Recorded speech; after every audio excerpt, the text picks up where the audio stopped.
Hi friends, lover ఈ movie రివ్యూని అయితే ఇప్పుడు మనం చూద్దాము. మణికండన్, శ్రీ గౌరీ ప్రియ వీళ్ళిద్దరు మెయిన్ లీడ్స్ చేసినటువంటి ఈ మూవీ ఆల్రెడీ థియేటర్స్లో తెలుగు తమిళ్లో రిలీజ్ అయ్యి ఒక మంచి love story, true love story అనేసి అయితే అనిపించుకునింది. మరి ఈ మూవీ ఇప్పుడు మనకు డిస్నీ ప్లస్ హాట్స్టార్లో అయితే ఓటీటీలో రన్ అవుతుంది. అక్కడి నుంచి మీరైతే చూడొచ్చు. 2 hours 20 minutes రన్ టైం ఉన్నటువంటి ఈ మూవీ ట్రూ లవ్ స్టోరీ అనేసి చాలామంది అన్నారు. మరి అంతలా ఈ మూవీలో ఏముంది, ఈ మూవీ స్టోరీ ఏంటి అనేసి అయితే ఇప్పుడు మనం చూద్దాము.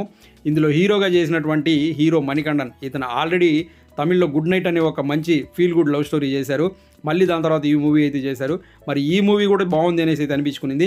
సో ఈ మూవీ స్టోరీ ఏంటి అనేసి కనుక చూసుకున్నట్లయితే, సో హీరో హీరోయిన్ ఇద్దరు 6 yearsగా లవ్లో ఉంటారు. అంటే వాళ్ళ కాలేజ్ డేస్ నుంచి ఇద్దరు లవ్ చేసుకుంటూ ఉంటారు. అలాగే అది కంటిన్యూ అయ్యి 6 years అవుతుంది. సో వీళ్ళు వాళ్ళ లైఫ్లో కూడా సెటిల్ అవ్వాలనుకునేసి హీరోయిన్ వచ్చేసి ఒక జాబ్ చూసుకొని వెళ్ళిపోతుంది. హీరో వచ్చేసి ఒక కాఫీ షాప్ పెట్టాలని చెప్పేసి దాని పనుల్లో తిరుగుతుంటాడు. ఇలా జరిగేటప్పుడు వాళ్ళ మధ్యలో వాళ్ళకు కూడా చిన్న చిన్న గొడవలు అనేటివి వస్తూ ఉంటాయి, చిన్న మనస్పర్ధలు అనేటివి వస్తూ ఉంటాయి.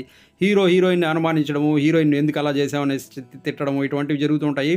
సో ఇలా ఈ చిన్నగా స్టార్ట్ అయినటువంటి గొడవలు ఏమవుతాయంటే పెద్దవైపోతాయి. అవి ఎంతవరకు వెళ్తాయంటే, హీరోయిన్ వచ్చేసి హీరోతో చెప్పేస్తుంది, మన ఇద్దరికి సెట్ అవ్వదు, మన ఇద్దరం బ్రేకప్ చెప్పేద్దాము, నేనైతే నీతో ఉండలేను నువ్వు చేసే పనులు అని చెప్పేస్తుంది.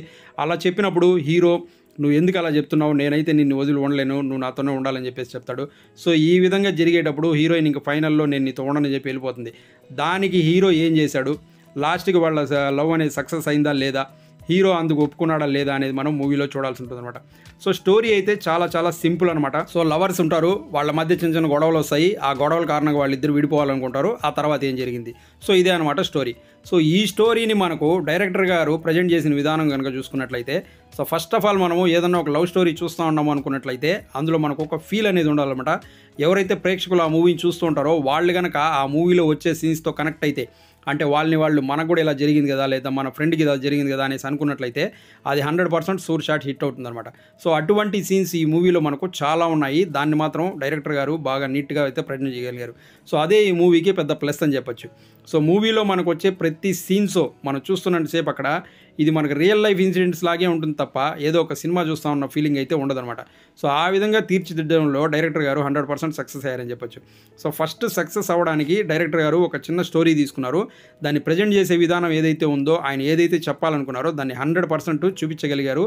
అందుకనేసి దాన్ని ప్రేక్షకులు కూడా చాలా బాగా రిసీవ్ చేసుకున్నారు. వాళ్ళు అక్కడ చూసుకోగలిగారు అనమాట. ఆ విధంగా అయితే ప్రజెంట్ చేశారు డైరెక్టరు. సో డైరెక్టర్ గారు 100% ఇవ్వగలిగారు అనమాట. ప్రేక్షకులకు ఏదైతే కావాలనో అదైతే ఇచ్చారు.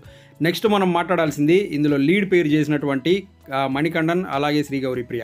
సో వీళ్ళిద్దరూ వాళ్ళ యాక్టింగ్ వచ్చేసి చాలా న్యాచురల్గా ఉంటుంది. నిజంగానే ఒక ఇద్దరు లవర్స్ ఏ విధంగా అయితే ఉంటారో అదే విధంగా చేశారనమాట. వీళ్ళిద్దరు యాక్టింగ్ కూడా మనకు కామెడీ కానివ్వండి, అలాగే ఎమోషన్ సీన్స్లో మెయిన్గా చాలా బాగా చేశారు. ఆల్రెడీ ఈ హీరో ఇంతకుముందు ఒక మంచి సినిమా చేశాడు, అందులో కూడా సేమ్ చాలా బాగా చేశాడు ఈయన. ఈ మూవీ కూడా అదే విధంగా ఉంటుందన్నమాట. సో లీడ్ పేర్స్ యాక్టింగ్ మాత్రం ఇద్దరు చాలా బాగా చేశారు. ఆ మూవీకి ఏదైతే కావాలో అదైతే చేశారనమాట. సో నెక్స్ట్ ఈ మూవీలో మ్యూజిక్ గురించి మాట్లాడుకున్నట్లయితే, సో మూవీకి ఏదైతే సాంగ్స్ కావాలో అవే ఇచ్చారని చెప్పొచ్చు. సో మూవీలో మనకు అన్ని సిచ్యువేషనల్ సాంగ్స్ ఉంటాయన్నమాట. అక్కడ చూస్తున్నంతసేపు మనకు సాంగ్స్ అయితే ఓకే బాగానే ఉంటాయి, బయటకు వచ్చిన తర్వాత అయితే మనకి ఏది గుర్తుండదు అనమాట. సో బ్యాక్గ్రౌండ్ స్కోర్ మాత్రం చాలా బాగుంది. మ్యూజిక్ అది ఎలివేట్ చేయడానికి బాగా యూస్ అయిందనమాట. సో నెక్స్ట్ మనం మూవీలో ఏదైనా ఒక మైనస్ ఉంది అంటే మాట్లాడాలంటే అది వచ్చేసి ఈ మూవీకి ఎడిటింగ్ ఏదైతే ఉందో అది కొంచెం తగ్గిందని చెప్పొచ్చు. 2 hours 20 minutes రన్ టైం అయితే ఉంటుంది మూవీ. అందులో ఒక 20 minutes అయితే తీసేయచ్చు అనమాట. సో కొన్ని బోరింగ్ సీన్స్ అయితే ఉంటాయి ఫస్ట్ హాఫ్లో కానీ సెకండ్ హాఫ్లో కానీ. అవన్నీ తీసేసినట్లయితే మూవీ ఇంకా చాలా ఫాస్ట్గా ఉండేది, మూవీ మనకు ఇంకా బాగుండేది అనమాట. సో ఓవరాల్గా మనకు లవర్ మూవీ ఎలా ఉంది అంటే, సో ఎవరైతే రియల్గా లవ్లో ఉంటారో, లేకపోతే ఆల్రెడీ లవ్ చేసి ఉంటారో వాళ్ళందరికీ కూడా బాగా కనెక్ట్ అవుతుంది. లేదా ఆల్రెడీ లవర్స్ని ఎవరైనా దగ్గరగా చూసుంటారో వాళ్ళందరూ కూడా బాగా కనెక్ట్ అవుతుంది. సో మూవీలో మనకు ఏదైతే వాళ్ళు చెప్పాలనుకున్నారో ఆ పాయింట్ని చాలా నీట్గా అయితే చెప్పారు. అలాగే ముఖ్యంగా నాకు ఎండింగ్ అయితే చాలా బాగా నచ్చింది. ఎందుకంటే చాలా లవ్ స్టోరీస్లో మనకు ఎండింగ్ అనేది ఈ విధంగా అయితే ఉండదు. సో దీంట్లో ఒక మంచి ఎండింగ్ అయితే ఇచ్చారనేసి నాకైతే అనిపించింది. మీరు చూసినట్లయితే మీకేమనిపించింది అనేసి ఒకసారి కమెంట్ సెక్షన్లో కమెంట్ చేయండి. సో ఓవరాల్గా మూవీ నాకు మాత్రం నచ్చింది. మీరు కూడా చూడండి, మీకు కూడా నచ్చుతుంది. ఒక ఫీల్ గుడ్ లవ్ స్టోరీ చూసామన్న ఫీలింగ్ అయితే వస్తుందన్నమాట. సో ఈ మూవీ మనం ఫ్యామిలీతో కలిసి చూడొచ్చా అంటే చూడొచ్చు. కానీ మూవీ స్టార్ట్ అయిన 25th minute నుంచి 28th minute వరకు ఒక రొమాంటిక్ సీన్ అయితే ఉంటుంది. దాన్ని మాత్రం అవాయిడ్ చేయండి, దాన్ని అయితే చూడలేరు. సో మిగిలిందంతా ఓకే, ఫ్యామిలీతో కలిసి చూడొచ్చు.